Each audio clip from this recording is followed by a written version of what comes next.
Boa tarde a todos. Estamos aí de volta para dar continuidade ao nosso encontro, né, semanal, onde temos estudado o livro do Apocalipse. Semana passada, nós estudamos o capítulo 10 do livro de Apocalipse, vimos aquela parte da visão de João acerca do livrinho, né, que é solicitado a ele que comesse daquele livro. E o livro teria um sabor adocicado, né, na sua boca, mas que viria depois o desgosto, né, do amargor quando ele chegasse ao estômago. E nós entendemos e estudamos essa parte da profecia como o período, né, que foi o período ali do final, na realidade, do final do século XVIII e a primeira metade do século XIX, quando houve, né, o grande reavivamento religioso no mundo, mas principalmente nos Estados Unidos, a pregação acerca da volta de Jesus para o ano de 1844, e assim houve depois um grande desapontamento quando Jesus não voltou naquele dia. Isso estando vinculado ali com a profecia, né, do livro de Daniel, acerca das 2.300 tardes e manhãs que nós já estudamos anteriormente, né? E nós vimos que desse grande movimento que houve, né, que ficou conhecido como o grande desapontamento, que foi esse gosto amargo, né, do livro,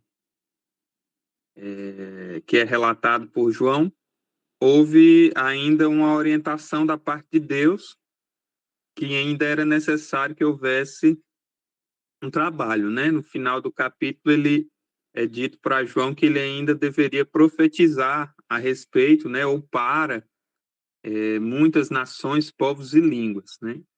E a gente viu que, historicamente, desse grande desapontamento, surgiu, né, um movimento que assumiu essa responsabilidade, a responsabilidade de pregar acerca do juízo que estava para vir, que era exatamente isso que estava sendo relatado ali na profecia, que era o início do juízo investigativo, ou seja, da purificação do santuário, e pregar também as mensagens, né, as 3 mensagens angélicas que ainda vamos estudar, para todo mundo, para que as pessoas do mundo todo tivessem a oportunidade de conhecer acerca de Deus, da condição do nosso mundo, da nossa condição pecaminosa e da nossa necessidade de salvação. E assim surgiu o movimento adventista, ali depois de 1844, mais exatamente ali na década de 60 dos anos de 1800. E a gente finalizou aí o estudo na semana passada dessa forma. Então, hoje, antes de nós começarmos o nosso estudo, como de costume, vamos iniciar com a oração. Vou pedir ao Pai se ele puder orar com a gente. Oremos. A nossa gratidão, Senhor, nosso muito obrigado a Ti, pelo Teu imenso amor, Teu cuidado, a Tua proteção pelos Teus filhos. E aqui, Senhor, nós queremos colocar esse momento, esses momentos que se seguem nas Tuas mãos, suplicamos a unção do Teu Espírito, o mesmo Espírito que inspirou João a escrever o livro do Apocalipse, que ele possa nos ajudar a compreender aquilo que deseja transmitir para os dias atuais. Tu possas nos inspirar, possa conduzir o Júnior, que estará à frente desse estudo, e que nós possamos entender e, acima de tudo, nós possamos praticar e também levar para outras pessoas. É o que nós pedimos no doce e amorável nome de Jesus. Amém. Amém. Então, aí na sua Bíblia, você pode deixar ela aberta no capítulo 11, e aí a gente tem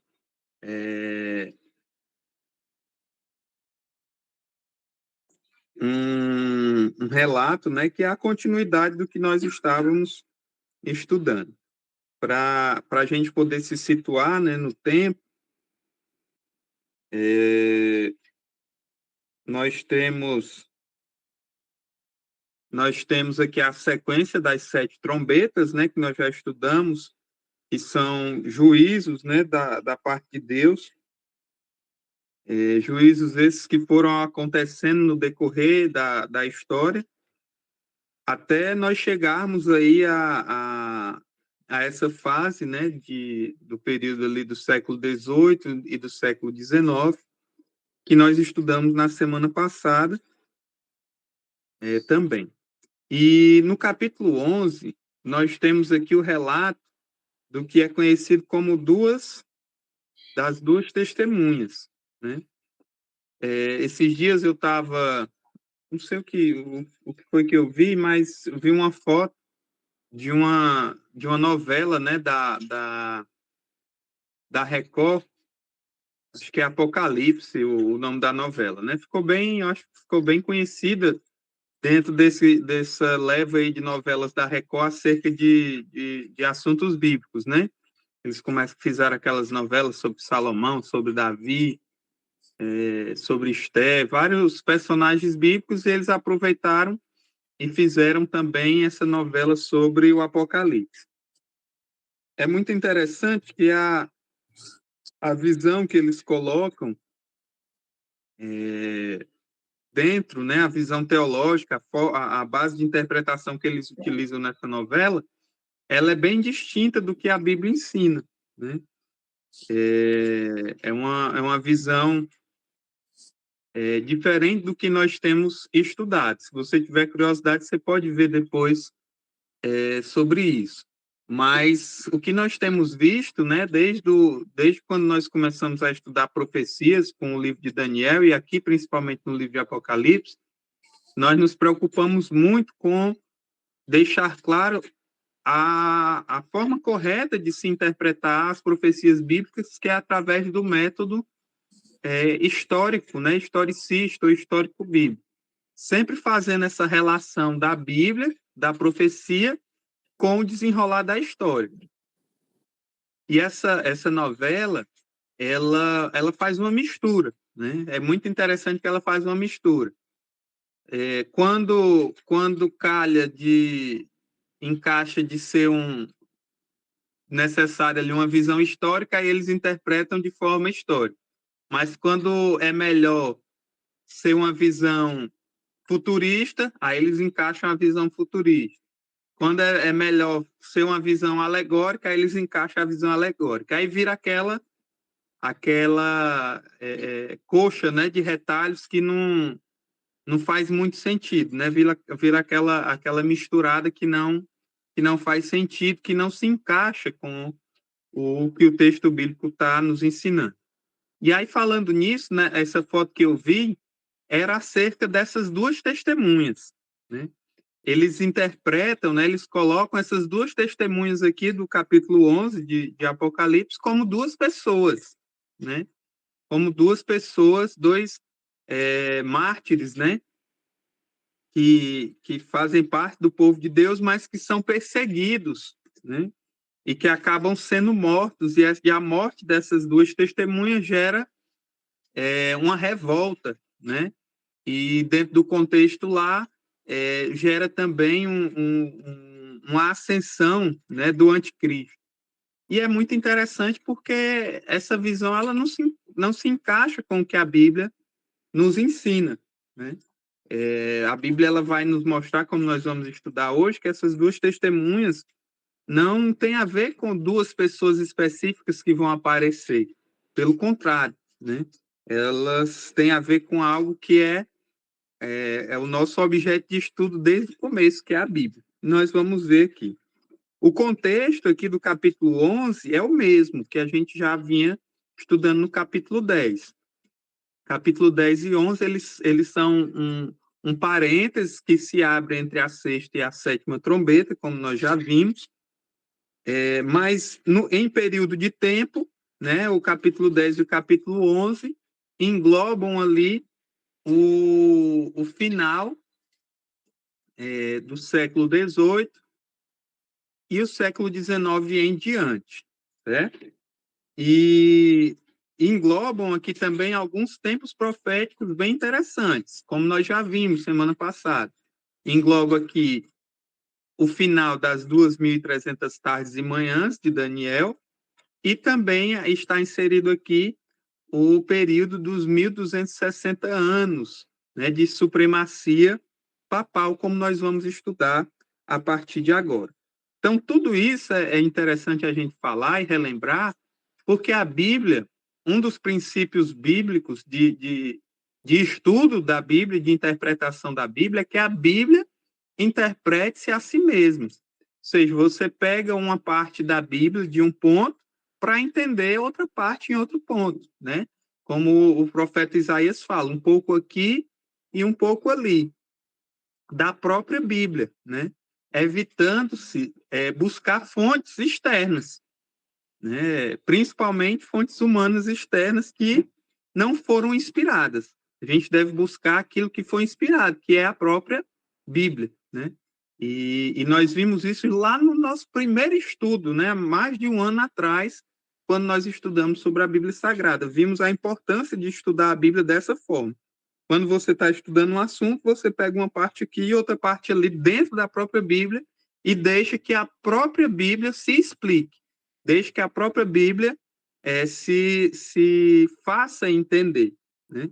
E aqui nós temos exatamente a necessidade de buscar esse recurso bíblico, né? Como nós temos feito, pegando o texto do livro de Daniel e juntando aqui com o texto do livro do Apocalipse, porque esses livros são irmãos, vamos dizer assim.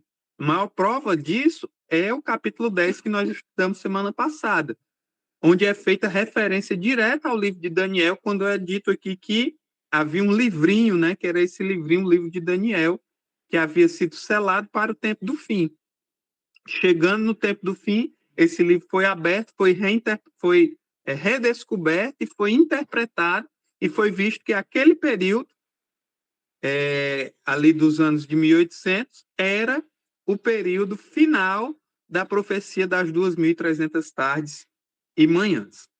Então, o período final das 2.300 tardes e manhãs foi ali em 1844, né? Até então, nós estudamos, até aquele período, Jesus, ele desempenhava a sua obra no santuário celestial, porém, no lugar santo, que era o primeiro compartimento do lugar do santuário celestial. E o lugar santíssimo ainda não havia sido adentrado por Jesus para ministrar. Ele fez isso a partir de 22 de outubro de 1844, dando início à expiação, à purificação do santuário. Por que eu estou falando isso? Porque aqui no capítulo 11 começa o seguinte, começa da seguinte forma. Verso 1. Foi-me dado um caniço, é tipo uma vara, né, uma régua, semelhante, né, uma vara, e também me foi dito, ó, dispõe-te e mede o santuário de Deus, o seu altar e também aqueles que nele adoram. Mas deixa de lado, né, o átrio exterior do santuário, e não meças, porque ele foi dado aos gentios. Estes, por 42 meses, calcarão aos pés a cidade santa. Então, aqui nós temos novamente os olhos de João, depois que é dito para ele comer do livrinho, né, e depois que é dito para ele que ele precisava profetizar, continuar profetizando, é dito para ele que ele pegasse ali uma vara e medisse o santuário, né? Agora, os olhos de João novamente são voltados para o céu e ele novamente vê o santuário. E aqui ele ainda vê o santuário de Deus, né? E vê aqueles que estão adorando a Deus no santuário. É dito a ele que ele me disse isso, né? Me disse esse santuário. E é dito que eles deixassem de fora a parte exterior, que era reservado para os gentios, e que haveria ali um período de 42 meses em que, né, haveria, que ele fala aí que calcariam, né, aos pés a cidade santa, ou seja, o povo de Deus, né, o povo de Deus seria perseguido por esse período aí de 42 meses. Nós já falamos desse período aí de 42 meses, que lá no livro de Daniel é o período de 3 anos e meio ou 3 tempos e meio, 1 tempo, 2 tempos e metade de 1 tempo, como nós já estudamos. Nós já vimos, interpretamos isso como um período de 1.260 anos, que começou em 538, né? Antes, na realidade, depois de Cristo, 538 depois de Cristo, e se estendeu até 1798, que foi o período de supremacia papal, né? O período em que o poder romano, né, católico romano, ele subjugou o mundo, né, calcou aos pés, né, os poderes do mundo, no que se refere a poderes políticos, econômicos e religiosos, durante esse período aí de 1.260 anos. Né? O santuário de Deus, né, estava sendo trocado, vamos dizer assim, o ministério de Deus foi trocado pelo ministério desse poder, né? Esse poder que no livro de Daniel foi chamado de chifre pequeno, como nós já estudamos anteriormente. O texto do Apocalipse, capítulo 11, continua dizendo, e agora no verso 3, que havia, nesse período, 2 testemunhas. E aí fala, né, no verso 3, darei as minhas 2 testemunhas que profetizem por 1.260 dias, vestidas de pano de saco. Né? Então, nesse período, que é o mesmo período de 42 meses, esse poder, ele calcaria aos pés o povo de Deus.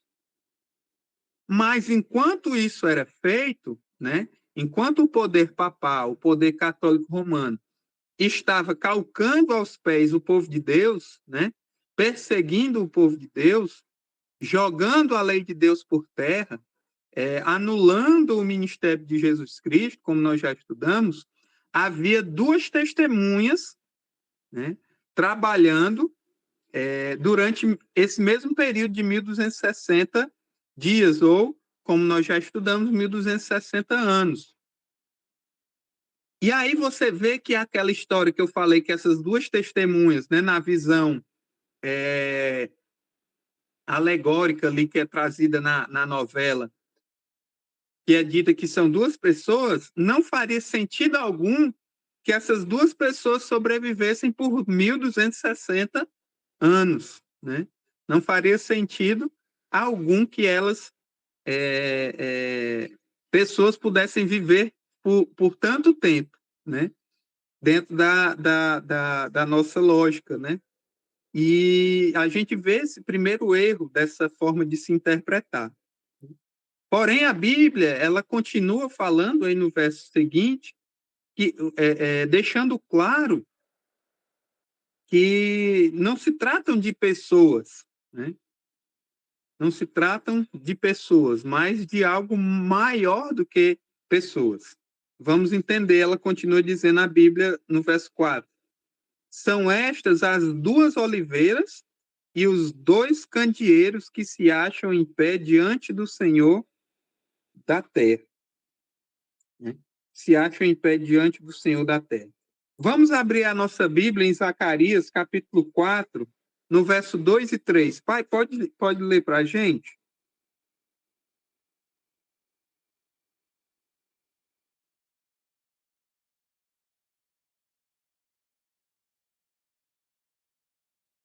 Capítulo 4, 2 e 3. Isso. E me perguntou, que vês? Respondi, olho, e eis um candelabro todo de ouro e um vaso de azeite em cima com as suas 7 lâmpadas e 7 tubos, um para cada uma das lâmpadas que estão em cima do candelabro. Junto a estes, 2 oliveiras, uma à direita do vaso de azeite e outra à sua esquerda. Aqui nós temos uma visão, né, de Zacarias também, acerca do santuário, né? Então, João, ele quando é dito aqui para ele acerca dessa visão, né? Dessas 2 testemunhas, aí ele, na sequência, é dito que essas 2 testemunhas, né, são, na realidade, 2 oliveiras e 2 candeeiros, né, que se acham em pé diante da presença do Senhor. Nós começamos a perceber aqui várias ilustrações, e Zacarias também traz essa mesma ilustração aqui no capítulo 4, que o pai leu agora,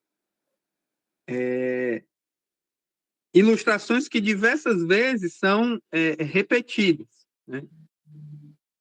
Davi, por exemplo, diz que o povo de Deus, né, ou o justo, né, aquele que faz a vontade de Deus, é como uma árvore plantada junto a um ribeiro, né, que tem acesso a águas ali constantemente. Então, aqui é dito, né, que essas 2 oliveiras são as testemunhas de Deus. A gente tem aqui outra visão bem interessante, que é essa que é trazida aí de Zacarias, que é a visão do azeite, né? O azeite é feito da oliveira, é feito do fruto da oliveira. E o azeite tem relação na Bíblia, né, com a unção, com a presença do Espírito Santo. Então, nós temos aqui uma descrição tanto do povo de Deus, como daquilo que sustém o povo de Deus aqui na terra, que é a palavra de Deus, né? A palavra de Deus. Se você pega, por exemplo, o Salmo, né, que é bem conhecido, 119, 105, o que é dito lá? Lâmpada para os meus pés é a tua palavra e luz para os meus caminhos. Aqui essas mesmas testemunhas, além de trazerem essa visão aí de que elas são árvores, oliveiras, né, do qual elas estão aí nutridas com o azeite, também elas são chamadas de candeeiros ou de lâmpadas, né? Na mesma referência ali do Salmo 119, 105, né? Trazendo aqui uma alusão para a palavra de Deus. Então, o que é que nós temos aqui? Nós temos aqui que essas 2 testemunhas não são pessoas, 2 pessoas especificamente, né? Mas, na realidade, é a palavra de Deus como um todo, no que se refere ao Antigo e o Novo Testamento, que são, na realidade, a fonte de sustento do povo de Deus. É isso que é dito aqui para nós aqui no capítulo 11.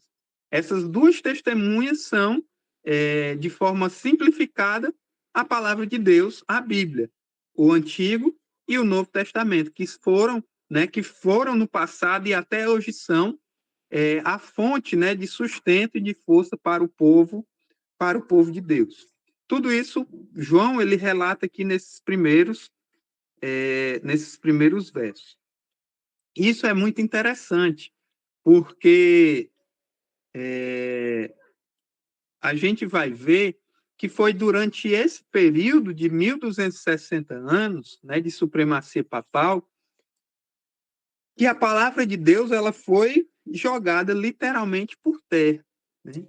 Durante esse período, nós já estudamos isso algumas vezes, o acesso à Bíblia ele era vetado a todas as pessoas no geral, né? Somente alguns poucos, né, ali do clero, da igreja, né, na realidade do alto clero, porque mesmo até pessoas que faziam parte do clero, mas da parte baixa, elas não tinham acesso à Bíblia, né? Quanto mais uma pessoa comum, né? Um cidadão comum das diversas cidades e nações daquela época. Então, somente os líderes do alto clero da igreja romana que tinham acesso à palavra de Deus. E aquilo que chegava às massas, vamos dizer assim, era o que saía da boca desses homens e dessas pessoas. A palavra de Deus pura, do jeito que ela tinha sido escrita e deixada para nós, ela não era acessível, né? E alguns grupos, como nós já estudamos, né, como os valdenses, que foram um grupo de pessoas que viveu ali na Europa, eles lutaram e entregaram as suas próprias vidas para preservar a palavra de Deus, né? E também espalhar essa palavra de Deus, dar acesso a outras pessoas à palavra de Deus, à Bíblia. E assim a Bíblia, durante esses 1260 anos, foi o testemunho da verdade aqui na Terra, mostrando para quem quisesse ver que aqueles que se diziam representantes de Deus na Terra, na realidade tinham deturpado a palavra de Deus e estavam perseguindo o povo de Deus. Então, o trabalho dessas duas testemunhas durante esses 1260 anos, como diz aqui o texto, eles ficaram ali mostrando, né, claramente durante aquele período que esse poder papal ele estava deturpando a vontade de Deus e perseguindo o seu povo.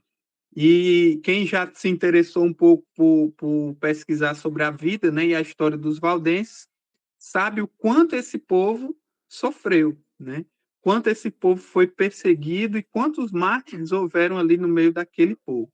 Quem tiver interesse de saber um pouco mais sobre a história deles, pode ter acesso à descrição da história desse povo no livro Grande Conflito, né?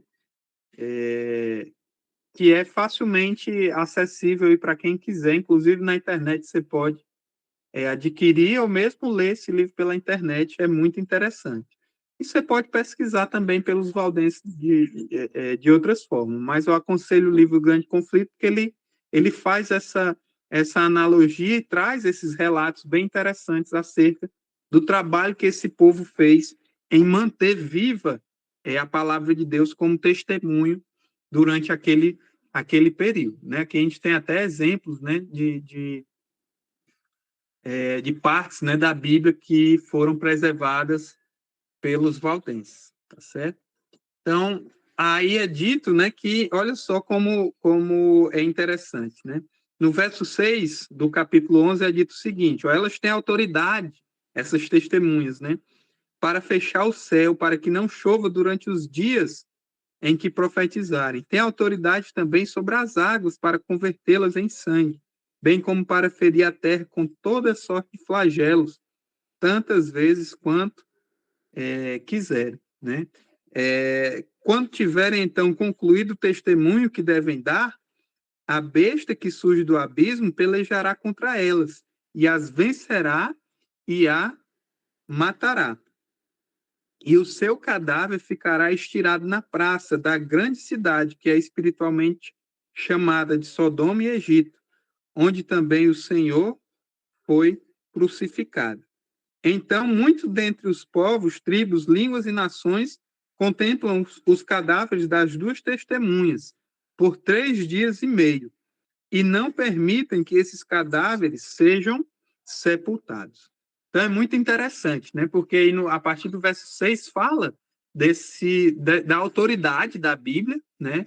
Falando que essas testemunhas, no caso a Bíblia, tem autoridade sobre tudo que existe, porque ela é a própria palavra de Deus, então essa autoridade é a autoridade de Deus, e que nesse período dos 1260 anos, elas estariam ali deixando claro, né, testemunhando através da sua existência, que aquele poder, ele é contra Deus, certo? E depois é dito que ao final desse período, quando tiverem, no verso 7, quando tiverem concluído o seu testemunho, a besta do abismo iria pelejar contra elas e as mataria. E é muito interessante isso. Por quê? Satanás, durante esses 1260 anos, ele lutou com tudo que ele tinha para abafar a palavra de Deus, tentando impedir que as pessoas tivessem acesso à palavra de Deus, e assim, não tendo acesso à palavra de Deus, elas se perderiam, por não saberem do evangelho. E como nós vimos, grupos, né, como os valdenses e outros, ainda, mesmo que na surdina, mesmo por debaixo dos panos, continuaram ainda preservando a palavra de Deus durante um milênio e um quarto, né? Durante 1260 anos. E assim foi durante todo esse período. Satanás achava que tinha sido vitorioso, né? Porque tinha trocado a palavra de Deus pela palavra de um poder secular, um poder terreno, que era o poder de Roma. Mas ele não conseguiu fazer isso, porque Deus tinha os seus aqui na terra.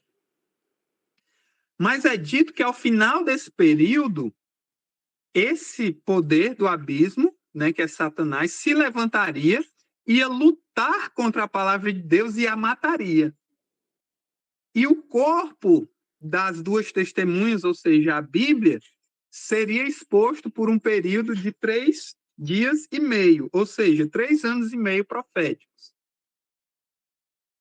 E aqui nós temos algo fantástico. Por quê? Ao final dos 1260 anos, nós chegamos ao ano de 1798, né? 1798. Poucos anos antes, né, aconteceu, na realidade, menos de 10 anos antes, aconteceu a chamada Revolução Francesa. Revolução Francesa.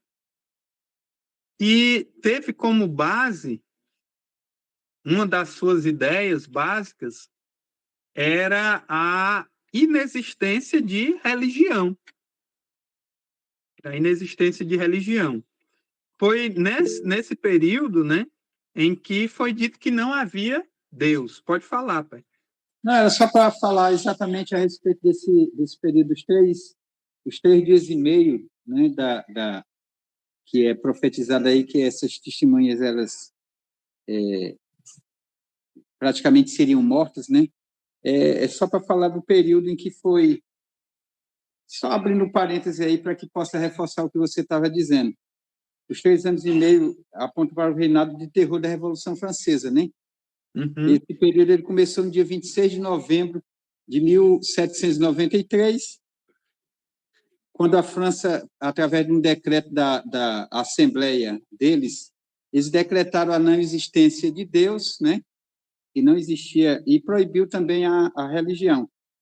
Foi anulado totalmente a prática da religião nesse período de 3 anos e meio. E durante esse período, as Bíblias foram queimadas, as igrejas elas foram fechadas ali, e também se decidiu que a semana ela passaria a ter 10 dias, né? 10 dias, também excluindo completamente o sábado, né? Eles procuraram de todas as formas destruir aquilo que Deus havia colocado. E no lugar do culto foi eleita uma mulher que foi era uma mulher prostituta na época, né? Foi tida como a deusa da razão, e as pessoas passaram a adorar durante esses 3 anos e meio aquela mulher. E o interessante é que esse período ele acabou, né, teve término exatamente no dia 17 de junho de 1797, quando foi anulado aquele decreto anterior e foi permitido novamente a prática da religião, demonstrando claramente que a profecia que Deus havia deixado aí no livro de Apocalipse se cumpriu totalmente, né? 3 anos e meio os 3 dias e meio, que equivale aos 3 anos e meio, se cumpriu precisamente nesse período que vai de novembro de 1793 até 17 de junho de 1797. Era só isso mesmo.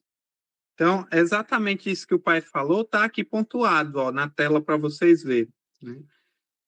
Os exemplares da Bíblia foram queimados, foi abolida toda e qualquer prática religiosa na França. A França, naquela época, era a maior nação da Terra, né?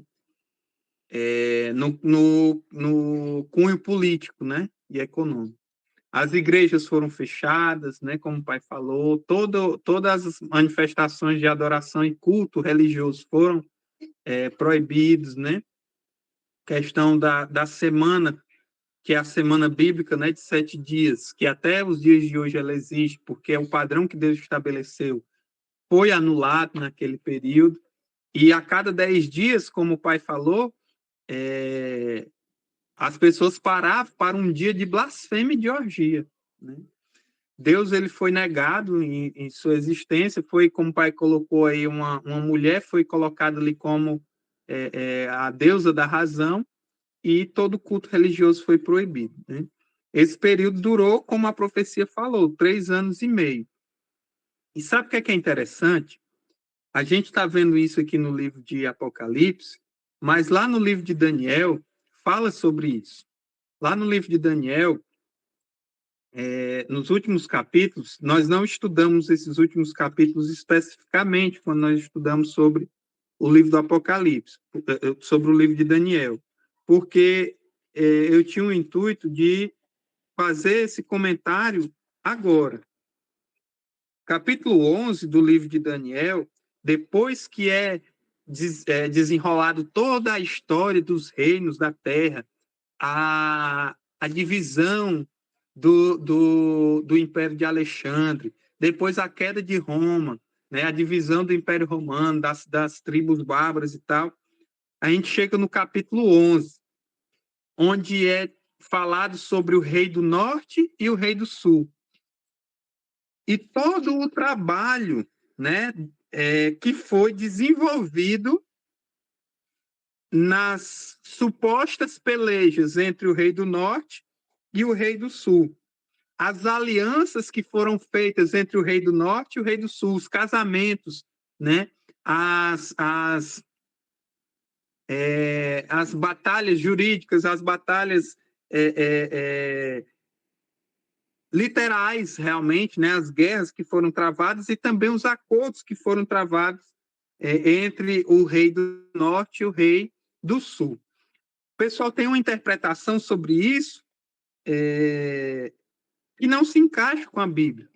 Mas, na realidade, o que está se falando aqui acerca do rei do norte e o rei do sul é totalmente traduzido e entendido aqui no capítulo 11 de Daniel. Por quê? O pai colocou aí claramente que a França se levantou contra a religião. Não foi assim? Em 1700, né? Em 93, fruto da Revolução Francesa, foi negado-se a existência de Deus. Mas existia um outro poder na Terra que já tinha dito o quê? Eu sou Deus. Não foi assim? Então, a França negou que não existia Deus, anulou a Deus. E o outro poder também fez a mesma coisa, colocando-se no lugar de Deus, assumindo que esse poder era Deus, que foi o poder papal. Então, nós temos aqui a explicação de quem são esses reis do norte e o rei do sul. O rei do norte é quem? É todo aquele poder que se levanta no lugar de Deus e diz: eu sou Deus, eu sou o representante de Deus. Ou seja, usa a faceta religiosa para assumir a posição na vida das pessoas, a posição que era para ser de Deus. E esse poder foi personificado na história como poder romano papal. né? Através do culto, né, da forma de adoração religiosa instituída pela Igreja Romana. Essa é a personificação do Rei do Norte. E o Rei do Sul é um suposto oposto, que é o quê? É aquele poder que se levanta e diz que não a Deus, de jeito nenhum. Entende? Foi ali na Revolução Francesa, né? Ela foi fruto do que a gente chama de iluminismo, que negava, através de doutrinas filosóficas, a inexistência de Deus e a existência do que a gente chama de só da razão, o racionalismo. A partir desse ponto, né, do iluminismo, é que se desenvolveram ideias como o naturalismo ou o materialismo, né? E o ateísmo. O ateísmo surgiu fortemente desse período. O ateísmo é a negação de Deus, da existência de Deus.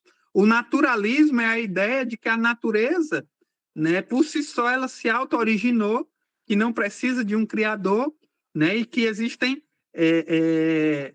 a sua existência deve-se a ela mesma, né? A partir daí vieram ideias como a evolução, né, que nega totalmente a mão criadora de Deus, né, estabelecendo que a natureza por si só foi trazida à existência.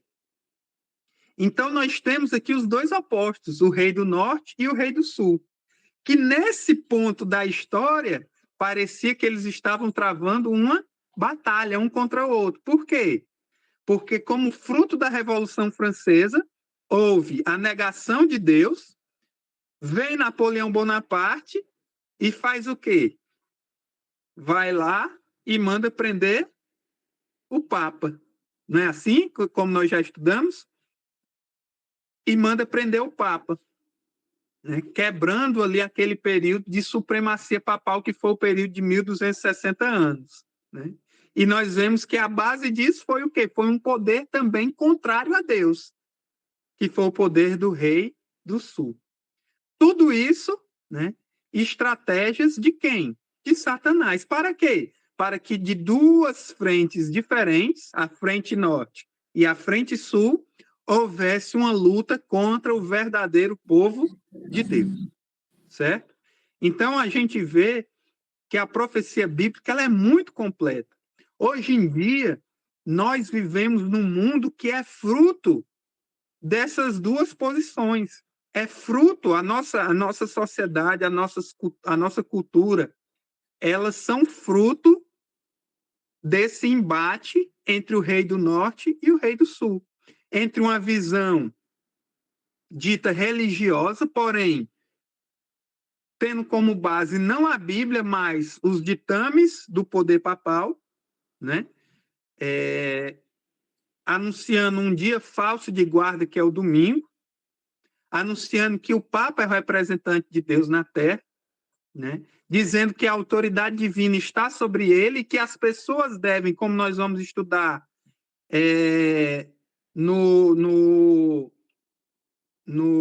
nos próximos capítulos, que as pessoas vão se maravilhar depois da besta, como nós vamos ver. De um lado, nós temos isso, né, esse cunho religioso que move as pessoas, move as sociedades, mas que não está baseado na palavra de Deus, verdadeira palavra de Deus, nessas duas testemunhas. E no outro extremo, nós temos o quê? A negação de Deus, de que não existe Deus, de que não há necessidade de um Criador. Né? Um lado diz, não há necessidade de um Redentor, porque você pode alcançar a redenção através da igreja.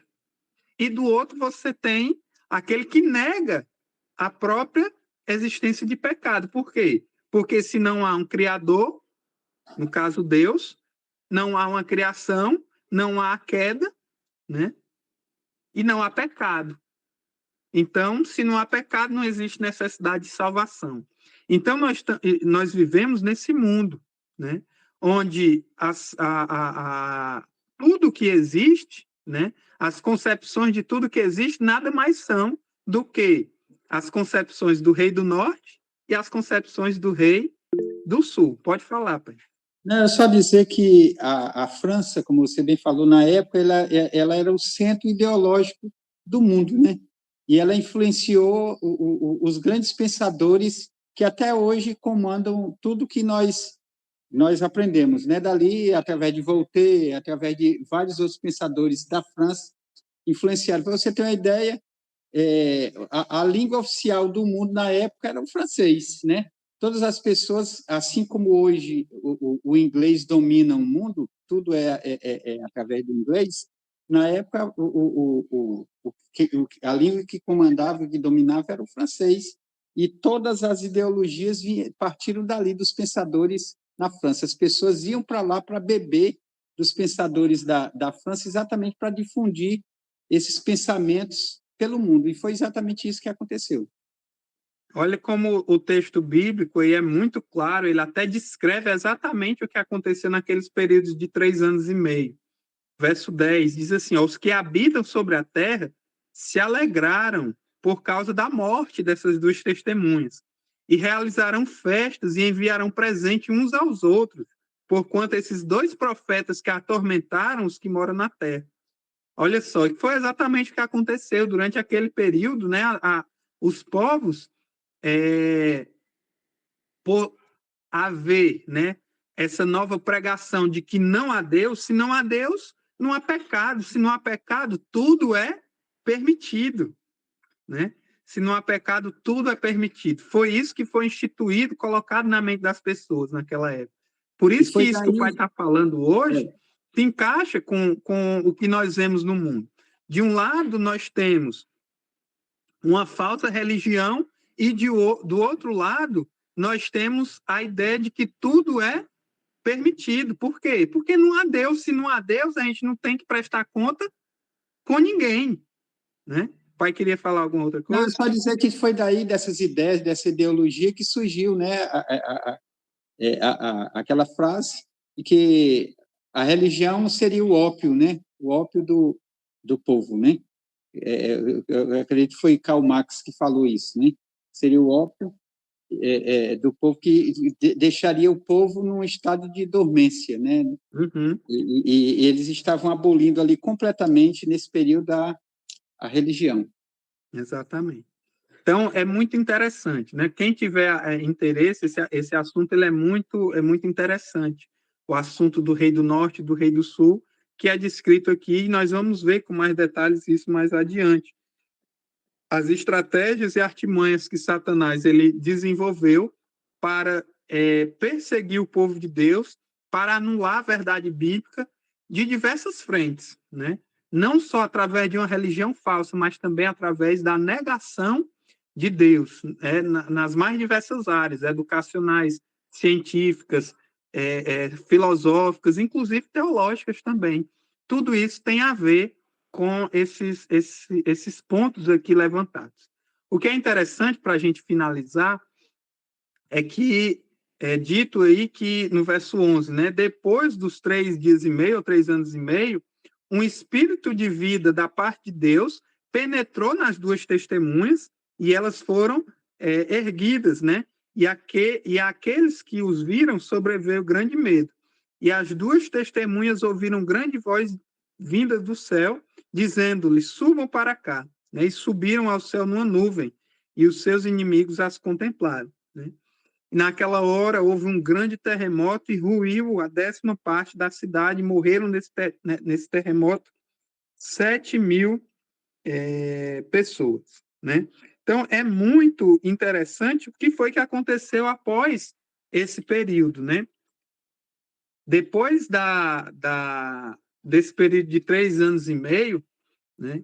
Houve o grande despertar religioso no mundo. O mundo, né, as pessoas ficaram privadas da religião ali por conta das ideias da Revolução Francesa, do Iluminismo, e isso, né, desencadeou uma sede de Deus. E foi dessa sede de Deus, né, que surgiram grandes estudiosos da Bíblia que vieram a entender, né, as profecias de Daniel, como nós estudamos semana passada, né? E a partir dali, né, surgiu o grande movimento de pregação acerca do juízo de Deus, né, e o surgimento de um movimento tão importante como o movimento adventista. Foi nesse período que surgiu, né, as principais sociedades bíblicas do mundo, né, surgiram naquela fase, naquele período, né?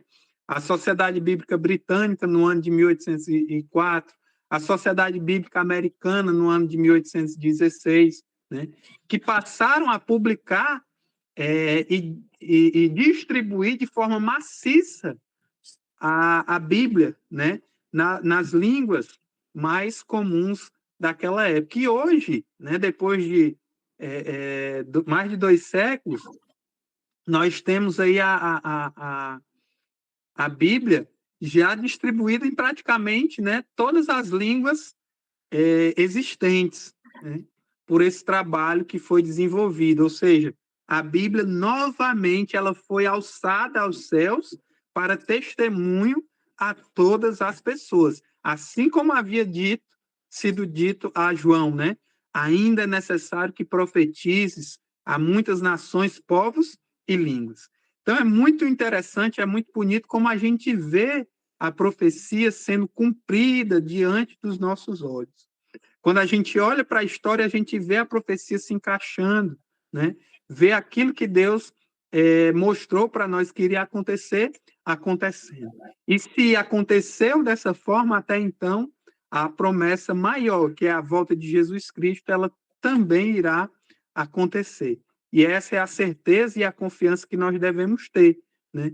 De que as promessas de Deus, elas não vão falhar. Elas nunca falharam e a maior promessa de todas não vai falhar de jeito nenhum. Então, que Deus abençoe a sua vida.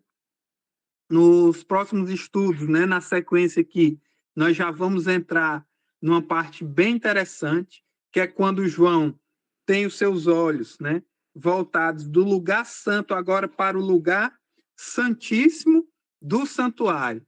E é aqui onde a gente entra verdadeiramente na fase de juízo, do juízo de Deus, né? E aí nós entramos no período que nós estamos vivendo agora. Até então nós estudamos as profecias até um período anterior ao nosso.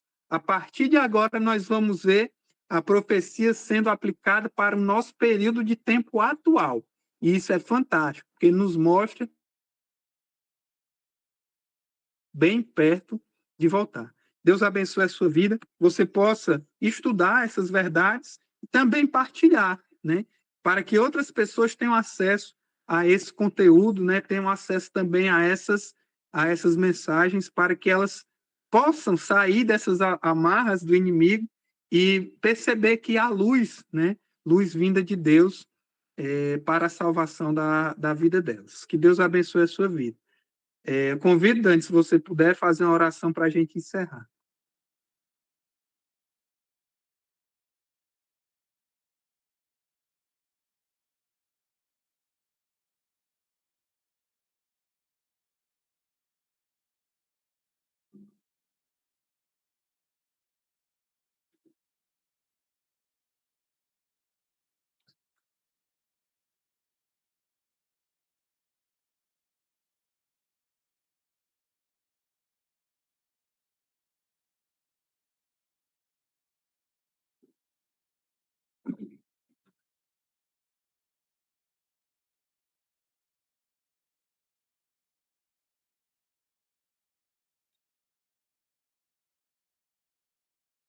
Amém.